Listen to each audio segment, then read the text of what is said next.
Halo teman-teman, balik lagi dengan saya di video ini. Pada kali ini kita akan membahas latihan contoh soal SKB untuk formasi analis pola konsumsi pangan masyarakat. Nah, di sini ada beberapa perhitungan, semoga teman-teman bisa paham dan bisa mengerti ya, dan tidak mengalami kesusahan nanti dalam mengikuti SKB. Terima kasih. Perhatikan tabel hasil pengukuran berat mentah dan berat masak pada beberapa bahan makanan beserta hasil olahannya di bawah ini. Nah, di sini sudah dicantumkan pangan segar, masakan berat kotor, berat bersih, dan berat masak.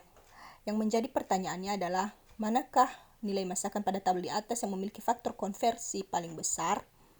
A. Jagung rebus, B. Ikan rebus, C. Tempe goreng, D. Sayur lodeh, E. Lontong.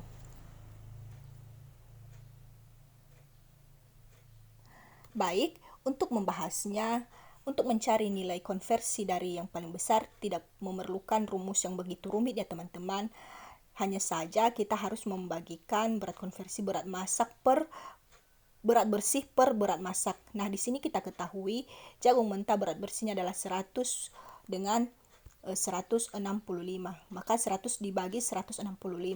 Nah, setelah membagi dari jagung mentah, ikan, tempe, nangka, dan beras, maka diketahui nilai pembagian yang paling besar adalah pada bagian ikan yang menghasilkan masakan ikan rebus, di mana yang kedua disusul oleh nangka yang menghasilkan masakan sayur lodeh. Di sini tidak ada rumus yang perlu dihafal, teman-teman hanya jeli dalam melakukan perhitungan ya.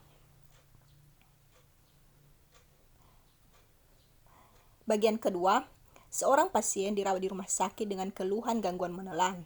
Hasil evaluasi asupan makanannya hanya mencapai 15% dari kebutuhan.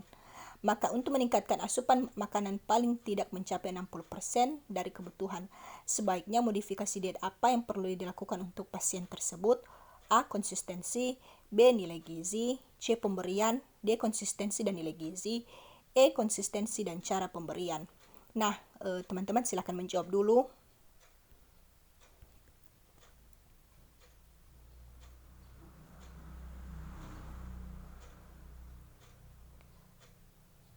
Untuk jawaban dari soal di atas, maka jawabannya adalah bagian E, konsistensi dan cara pemberian. Alasannya, kita ketahui ada 3 jenis dari modifikasi diet, yaitu 1.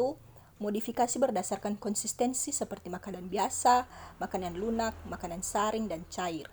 Bagian kedua, modifikasi berdasarkan nilai gizi seperti diet tinggi energi dan tinggi protein, diet rendah garam.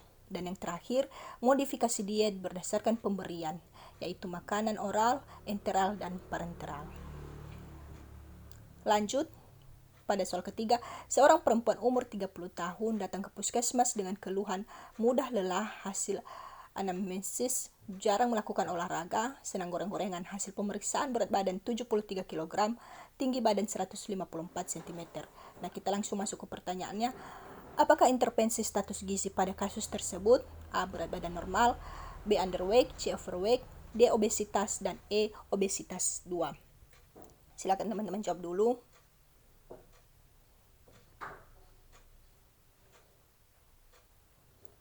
Nah, untuk jawabannya di sini adalah masuk bagian E, obesitas 2. Alasannya, pertama-tama kita harus mencari indeks massa tubuh. Nah, rumus untuk mencari indeks massa tubuh yaitu berat badan dibagi dengan tinggi badan.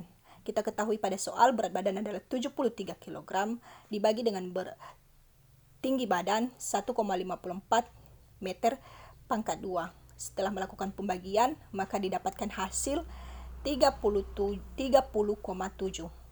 Nah, teman-teman harus memperhatikan, berdasarkan klasifikasi dari Kemenkes, hasil indeks massa tubuh dari 25 sampai 29 itu adalah obesitas. Nah, kita ketahui hasilnya adalah di atas 30 atau 37. Maka itu masuk ke dalam obesitas kedua. Lanjut, ini adalah hanya untuk rumus, hanya teori, bukan soalnya teman-teman. Untuk menentukan jumlah kebutuhan kalori total per hari, biasanya para ahli gizi menggunakan rumus Harris-Benedict, yakni ada beberapa rumus untuk menentukan jumlah kebutuhan kalori. Namun para ahli gizi sering menggunakannya Harris-Benedict ya teman-teman. dan ini harus juga dihafal. Yaitu nomor 1 untuk pria, perhitungannya adalah 66 ditambah 13,7 dikali berat badan ditambah 5 dikali tinggi badan dikurang 6,8 dikali usia. Untuk wanita sendiri ada perbedaan dari pria, di mana wanita adalah 655 ditambah 9,6 kali berat badan ditambah 1,8 kali tinggi badan dikurang 4,7 dikali usia. Nah, teman-teman nanti tidak usah kebingungan karena di soal nanti setelah dicantumkan kok. Lanjut ke soal terakhir. Seorang anak laki-laki berusia 5 tahun 2 bulan saat ini sudah duduk di TKA. Anak tersebut terlihat sehat dan aktif bergerak dengan berat badan 23 kg dan tinggi badan 112,2 cm. Berapa berat badan ideal anak tersebut? Nah, untuk pembahasannya adalah jawabannya adalah bagian E, 18,4 kg ya teman-teman. Ini alasannya karena berat badan ideal itu cara perhitungannya adalah 2 dikali umur tahun ditambah 8. Nah, di soal sudah kita ketahui umurnya dan langsung ditambahkan atau dikerjakan ya teman-teman. 2 dikali 5,2 ditambah 8. Hasilnya adalah 18,4. Nah, dari soal tersebut sudah langsung kita ketahui jawabannya adalah bagian E, 18,4. Untuk juga perhitungan berat badan ideal di setiap umur juga di jenjang umurnya ada perbedaan teman-teman. Ada tidak semuanya 2 dikali umur tahun ditambah 8. Ada beberapa rumus, jadi teman-teman harus mencari lagi referensi lain cara menghitung berat badan ideal. Untuk yang terakhir, seorang remaja usia 14 tahun dari hasil rekal konsumsi sehari diperoleh energi asupan energi 1900 kilokalori, protein 66 gram, lemak 80 gram. Berapa proporsi konsumsi protein dari total energinya? Nah, jawabannya adalah bagian D, 60%. Kenapa? Karena dari 14 dibagi 100 dikali 100 terdapat 266 kilokalori. Nah, dari 266 kilokalori ini dibagi 4 sama hasilnya dengan 66 gram dan lebih mendekati di bagian D, 60%. Alasannya karena setiap zat gizi makro mempunyai persentase tertentu dari total kebutuhan, di mana 10-25% dari kebutuhan kalori untuk protein yaitu 1 gram atau sama dengan 4 kalori. Sedangkan untuk lemak adalah 9 kalori, untuk karbohidrat juga adalah 4 kalori.